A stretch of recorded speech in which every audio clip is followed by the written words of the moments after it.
చూడండి, సావిత్రి ఒంటరిగా ఉన్నా సరే కూతుర్ని చదివించి ఓ మంచి ఇంటికి కోడల్ని చేసింది. వాళ్ళు పడిన కష్టానికి మంచి ఫలితమే దక్కింది.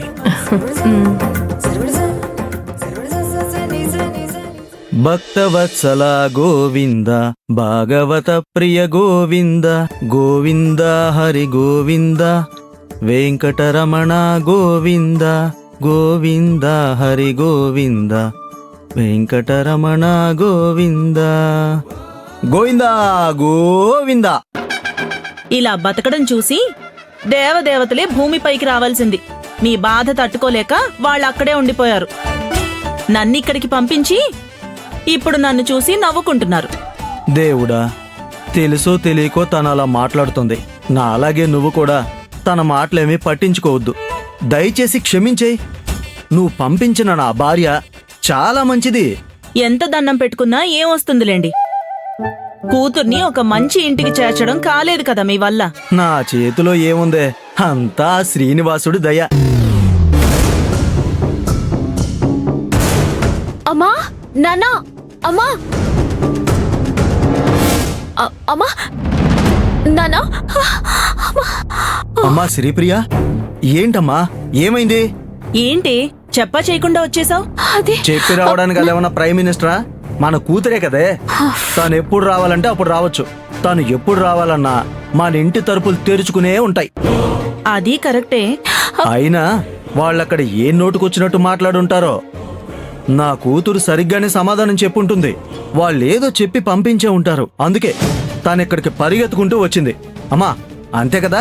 అయ్యో అమ్మా, నాన్న, ఆషాఢ వర్షంలాగా లొడ లొడ వాగుతూనే ఉంటారా మీరు? ఏంటే నీ నోటి నుంచి సామెతలా? అంతా మా అత్తయ్య గారి దయ. అయినా అది వదిలేనన్నా. విషయం ఏంటంటే శివ పెళ్లి ఫిక్స్ అయింది. ఆ అమ్మాయి ఇంటి వాళ్ళు ఇన్విటేషన్ ఇవ్వడానికి ఇక్కడికి వస్తున్నారు. అంతా శ్రీనివాసుడి దయ. సరే అయితే ఇప్పుడు నేనేం చేయాలి? శైలజ వాళ్ళ నాన్నలాగా గొడవ పడాలా, లేకపోతే రేణుక వాళ్ళ అమ్మలాగా పొగుడుతూ ఉండాలా? నాన్న, వాళ్ళతో పాటు నా భర్త కూడా వస్తున్నారు. అయినా దానికోసం నేనేం చేయాలమ్మా? అమ్మో, నువ్వేనా చెప్పమ్మా. ఏమండి, వాళ్ళొచ్చినప్పుడు లొడలొడ వాగకుండా నోరు మూసుకుని ఉండండి. ఆ దేవుడు ఎలా ఆడిస్తే అలాగే ఆడతానమ్మా, అంతే.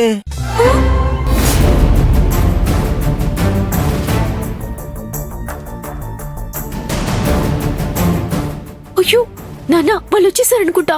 హైడ్రా వెళ్ళి కోట మీద దండయాత్ర చేసినట్టు నువ్వెందుకమ్మా అంత భయపడిపోతావు? ఏమండి, మీరు ఊరుకోండి. నాన్న, నీకు దండం పెడతాను, నన్ను మాత్రం ఇరికించుకు నాన్న. నా చేతిలో ఏముందమ్మా? అదిగో అంతా ఆ దేవుడి దయ. ఆ దేవుడు ఎలా నడిపిస్తాడో అలా నడుస్తాను, అంతే. అంకుల్, ఆంటీ, ఉన్నా రండి రండి.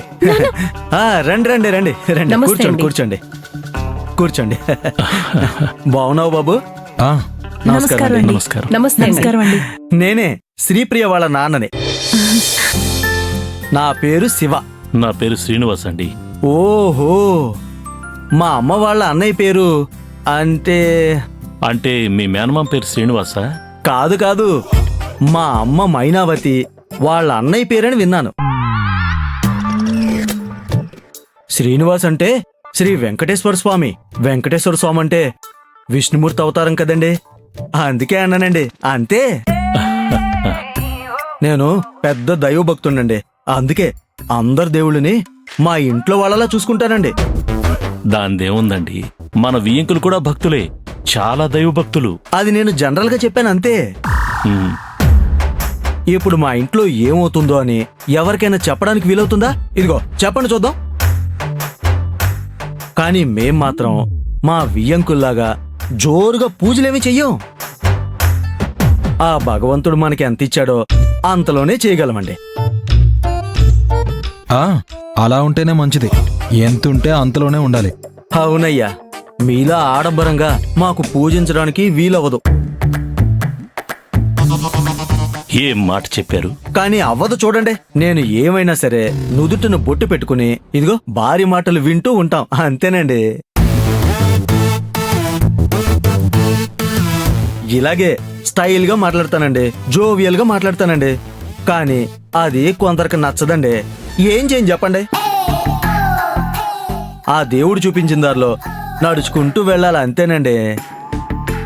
ఏంటే వచ్చిన వాళ్ళకి కాఫీ టీలు ఇస్తావా లేదా? తీసుకొస్తానండి.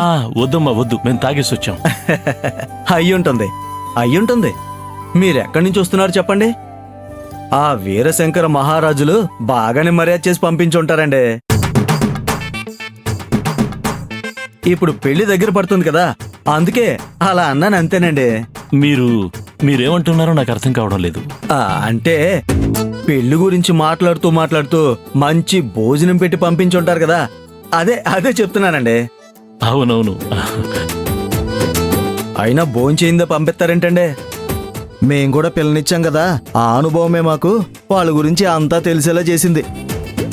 వాళ్ళు చేసే అతిథి గౌరవం, వాళ్ళిచ్చే మర్యాద ఈ జన్మలో మర్చిపోలేమండి.